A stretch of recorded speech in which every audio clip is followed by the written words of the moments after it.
Јас на почетокот најпрво би сакала да се заблагодарам на сите здравствени работници, на целиот медицински персонал од Општа болница Струмица, посебно оние кои што работат во првите борбени редови, значи во ковид центарот и инфективното оделение, на целокупниот ангажман кој што го даваат за да можат да им помогнат на пациентите болни од SARS-CoV-2 вирусот, затоа што верувајте, битката е многу тешка. Клиничката слика е се потешка кај пациентите, бројот расте и не бира возраст, ниту бира професија. Огромна благодарност за сте кои што се вклучени во работата и во модуларната болница, и во ковид центарот, и во инфективното оделение.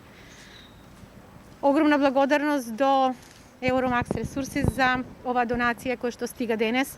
Станува збор за нови медицински автоматизирани болнички кревети, 25 кревети и 25 фотокомери за течниот кислород.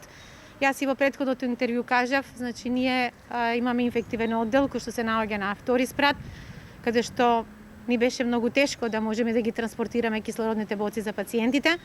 Меѓутоа, со поддршка на Министерството на здравство, овозможивме довод на централен кислород, течен кислород од новиот хируршки блок до инфективното оделение.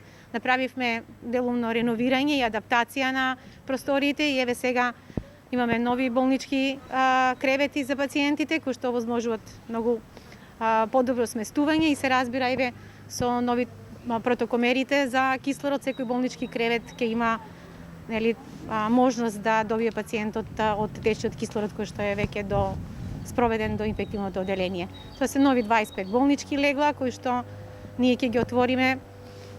25 болнички легла до 28 имаме во ковид центарот кој што ни е адаптиран во хируршките амбуланти. Тие ќе ни бидат секогаш на располагање и покрај тоа што пациентите ќе ги префрлиме на инфективниот оддел.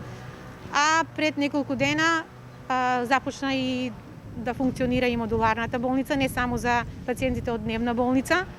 Значи имаме ние 95 пациенти на дневна болница кои што доаѓаат 2 пати до 3 пати во текот на денот, меѓутоа од претходниот, од вчерашниот ден започна да функционира и дежурна екипа со медицински сестри и лекари на специализација од областа на интерна медицина и од областа на неврологија, за да можат да бидат покриени сите оддели.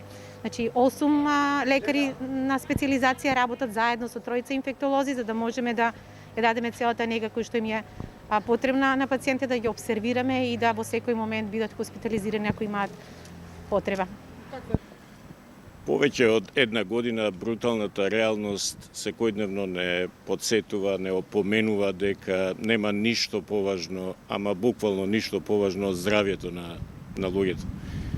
Кога целиот свет се соочува со ова глобална пандемија од епски размери, би рекол, пропорции, со девастирачки здравствени и економски последици, навистина е хумано, длабоко хумано да се замислиме, да направиме се во наша моќ, секаде и во секое време да направиме напори да им помогнеме на здравствените институции и секако најповеќе на здравствените работници кои што секојдневно се борат со надчовечки напори да ги зачуваат нашите животи и нашето здравје.